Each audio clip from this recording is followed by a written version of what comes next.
I want to go now to Sam Brock, who was inside that courtroom for those historic moments as Nicolás Maduro and his wife were arraigned on American soil. Sam, tell us what it was like inside that room. Hallie, one of the most remarkable arraignments you could ever imagine, right? You've covered court cases throughout the course of your career. You're hard-pressed to remember anything like this. So Nicolás Maduro walks into the courtroom with his wife, Celia Flores, right around noon. And immediately, so first of all, he is wearing orange garb from the MDC, the Metropolitan Detention Center, a black shirt over that. Hard to tell, Hallie, whether or not he was handcuffed or not when he first walked in, but he is right away shaking hands with all of his attorneys. He nods at the people in the gallery, both on the side where the public was seated as well as the journalists. It almost looked like at one point he cracked a smile, was greeting his attorneys, getting situated. His wife came in as well, Celia Flores, I might add. It was hard to tell at first, but then this was brought up by their attorneys, had bandages on her face and had bruising around her eyes. They discussed the fact that she was injured during detention and even mentioned possible fractures to her back or other parts of her body when the question around medical attention came up. So we'll get back to that in a second. But when I say remarkable, so they come in, Maduro has 4 U.S. Marshals behind him. They sit directly behind Maduro.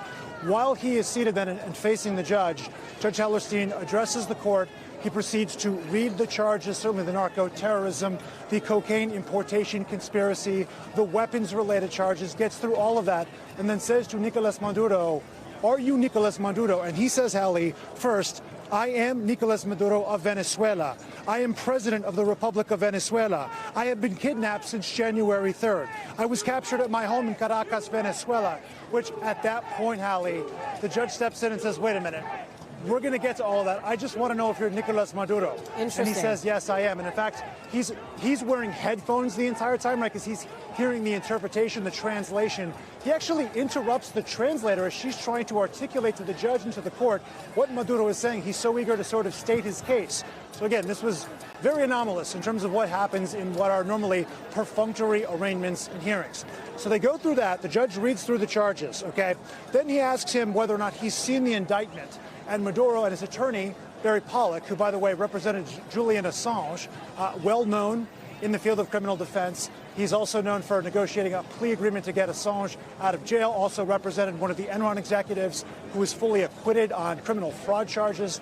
He's representing Maduro in this case, and he said, "I have briefed my client, but he hasn't actually read the indictment." And so then the judge says, do you want the court to read the indictment? Maduro says, "No, I don't," but he does want to have consultation on it.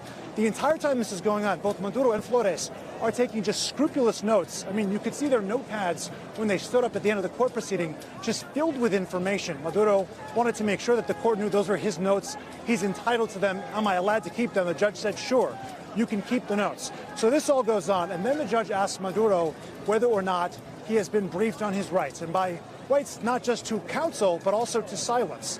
And when that exchange goes back and forth again with the translator, he says, "This is the first I've been told of that." It's not clear whether or not Maduro was referring to whether or not he has to speak with police and law enforcement, or whether it was right to counsel, or what aspect of his rights he was just being informed about for the first time. That was a very interesting interaction as well. And of course, the pleas, right? So we get to the pleas.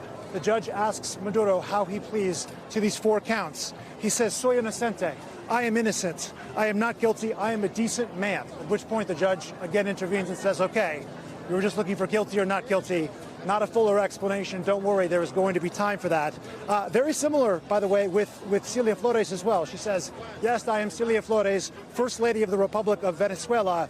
She acknowledges that she's seen a summary of the indictment, but not the actual indictment itself, and goes on and says, we're okay to waive the reading at this time. She planned on getting fully briefed, but he says, "You know your rights," and she says, "Yes, I do." She also says, "Not guilty, completely innocent," when she is asked whether or not she is guilty of those crimes. The narco-terrorism is just for Maduro, but the other 3 counts do apply to Celia Flores. So this is all transpiring, Hallie, and then we find out, do they have a right to consular notification? That's right. And they are both interested, both Maduro and his wife, in speaking with someone from a consular figure from their own government to get more information. Absolutely interested in that. And then one of the most bizarre things happens at the very end of this very brief arraignment. It was, 30 minutes or so. Maduro turns around waves to the crowd. Not clear if he's waving at someone in particular or just in general, but a man stands up, and I want to quote this directly to you so I don't get it wrong. He says, "You will pay on behalf of Venezuela." And Maduro says, "In the name of God, I will be free." This is all happening at an arraignment in front of dozens of people, right? I mean, we just know this is not normal playbook legal sort of stuff. So Not at all all. of that, Sam, I would just raise one other thing, and I'm sure you'll have some follow-ups here. If I may just raise one other point, which is that Barry Pollock, the attorney for Maduro, said that I absolutely plan on filing motions regarding the legality or illegality, and he used the word of Maduro's abduction, and also pointed out that he is a head of state and afforded certain rights of immunity. So expect in the days and months to come, those motions will be forthcoming.